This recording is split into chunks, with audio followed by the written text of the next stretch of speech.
Choctaw County, and welcome into the Monday edition of SunTV. I'm Clint Franks, and with me as always is the managing editor and publisher of the Sun Advocate, Deanne Campbell. How you doing, Clint? Oh, we're good. How are you? I'm good. We're comfortable this morning. We're very comfortable. Today is National Wear Your Pajamas to Work Day, so we thought we would dress the part and get comfortable today. So we're going to kind of partake of the national observance this morning.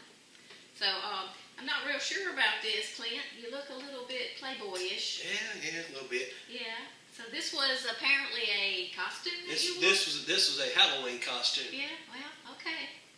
Well, I went as Hugh's brother Bubba Hefner. We're not going to go into that. No. Well, I don't know how many people out there are observing National Wear Your Pajamas to Work Day, but it's pretty fun. I think if your boss will let you, you should take part in it. Oh, sure. Yeah.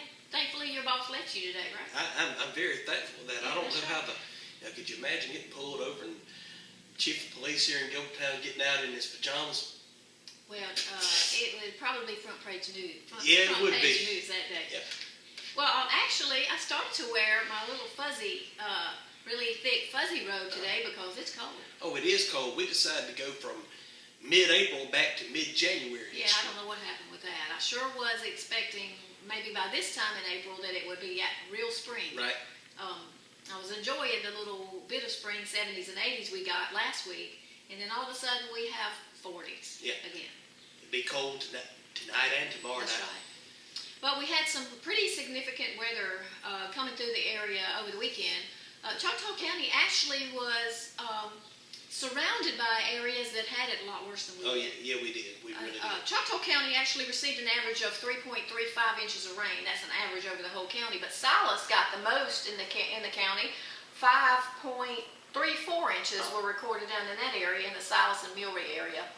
Butler got about 3.5. And so Toxie and Gilbertown about the same, about 3.35. That's according to the National Weather Service.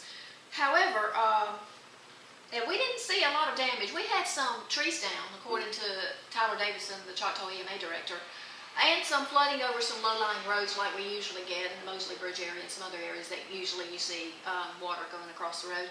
But that's the extent of it. Had been expecting maybe we might get worse than that. Yeah, we got lucky here. We did, but I can tell you something. Over across the river and over across the state line, they weren't so lucky. Clark County made record rainfall totals for the weekend. Yes, Fulton, between Grove Hill and Thomasville, those folks really got drenched. Right, records were set in Grove Hill and in Washington County, 8 to 10 inches. I think they said that in Grove Hill there was nearly 9.5 inches of rain. Thomasville got 8.29 and Jackson 7.17 inches. But you're talking about Fulton. They had to do some water rescues. Did you see that, Clint, where they had to rescue? I think they said 18 water rescues of people that were stuck in cars or homes because of the flooding in Fulton, in the Fulton area. Bassett Creek overflowed, and that's what caused all that. Also, Meridian. We're right here in the edge of Meridian, more or less, but they had a EF2 tornado rip through that area over the weekend and tore up a bunch of houses, damaged a school, lots of power outages. Thankfully, nobody was killed in that storm. But it took its toll on the Meridian. It really did. Brian Hutton Jr., the meteorologist over at WTOK, said that was the first tornado to hit downtown Meridian since 1906. We've gotten hit by several since then, but it seems to have come up through the corridor and skirted around Meridian up to the Wynot area. That wasn't the case over the weekend. Meridian got the brunt of that, and we did not, thankfully, get that kind of storm system here. As far as I know, there's no significant power outages here in the county. But like I said, we did have some trees down and some flooding in low-lying areas. But all in all, we dodged a bullet. We're going to have a word right now from one of our new sponsors, Coles Barber College out of Meridian. If you've been looking for a way to turn your job or future into a career, the answer is here. Coles Barber College is now accepting new students. You will learn hands-on barbering skills in 12 months and get prepared to pass the state board exam to become a licensed professional. Students will be taught the fundamentals for landing promising jobs and business ownership. Day and night classes are available to fit your schedule. Stop by today for more information or to get registered. Don't just keep wishing. Start your future today. We got some other sort of weather-related news this week that'll be in the Sun Advocate. One of our Toxie residents, a native of Toxie, who graduated from Patrician Academy, is now flying, one of a handful of pilots flying with NOAA, and doing some rather significant, some cool stuff, flying around in the Rockies and in Canada and hurricane reconnaissance stuff. And so we're going to have a story on what B.J. Bonner is doing with NOAA. He's moving up in the ranks there, and he's going to have an event coming up. They're going to have an event in Montgomery. If anybody's interested in going there to do some hurricane preparedness stuff there with NOAA and some other entities there in Montgomery, it'll be an opportunity for local folks to go and see what BJ's up to. And I know that his family's pretty proud of him. We had an interview with his mom and with him over the weekend, and that story's going to be pretty interesting to see what BJ. We'll have photos and the story in this week's Sun Advocate. Also, we'll be looking at the ministry of a local couple, the Pearsons, Tim and Melanie Pearson, celebrating an anniversary, a milestone in their pastoral ministry. We're going to have a story on what they're doing, and we're going to look at Child Abuse Prevention Month. If you've noticed on the courthouse square in Butler, all the blue ribbons around, that's what that's for. That's the observance of that we do annually, Child Abuse Prevention. It's the Child Advocacy Center that operates in this area that regularly does those ribbons and this outreach during this month every year. So take a look at the paper to get some more information on that. We'll also have some information for those who need to cast absentee ballots. Right, that's coming up. Thursday, May 31st is the last day for voters to apply for a regular absentee ballot for the June 5th primary. And then Friday, June the 1st will be the last day voters can take their ballots in person to turn them in. Mail ballots have to be postmarked no later than Monday, June 4th in order to be counted for the primary. That and a lot of other information about the requirements for absentee voting will be in the paper this week for those of you who need that information. And ongoing, we're going to have more information about the upcoming primary, what to expect on the ballot. There are some things other than our local candidates on the ballot. We'll have a look at that. And we'll also be looking at making sure that people understand what happens if we have a runoff, which we likely will in at least one local race. At least one. And who can and cannot vote in a runoff. I think the last election we had was the first time Alabama's voting law regarding runoffs took effect. You know, because now if you vote, say you vote Democratic in the primary, you can vote in the Democratic runoff if there is one.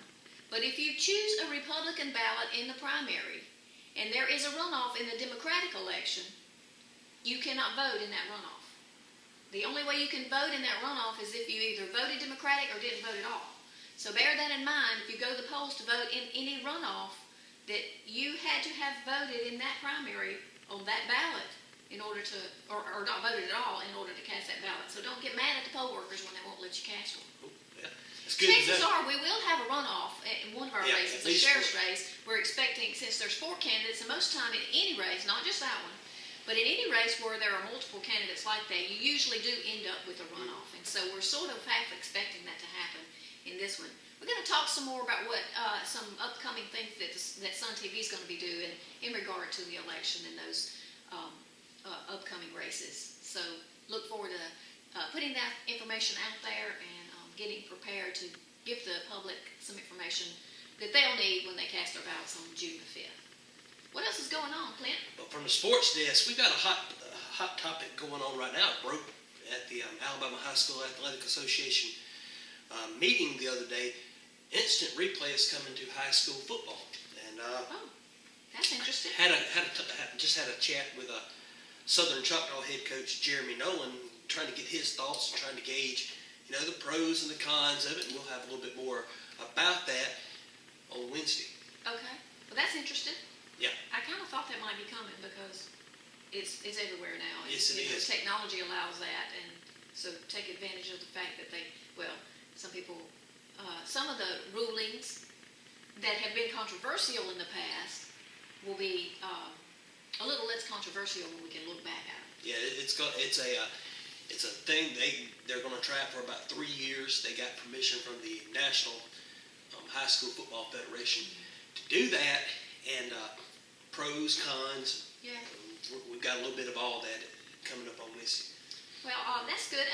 It's getting deep into baseball and softball season, about to kick off some summer league stuff. And, Yes. And we hope that the weather holds out where we can actually do that.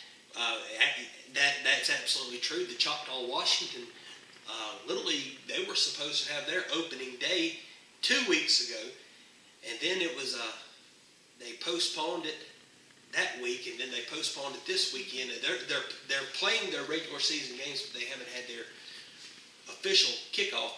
Are they planning to reset that? They are planning to reset that, but if you look at the weather this weekend, Yeah, I was going to say we kind of have a little issue with Saturday, maybe. Maybe. That may change. Yeah. We'll see. I really would like to have a really nice sunny weekend. How about you? we would We're appreciate. going to put in our order for that today. We're gonna that would be really nice to have.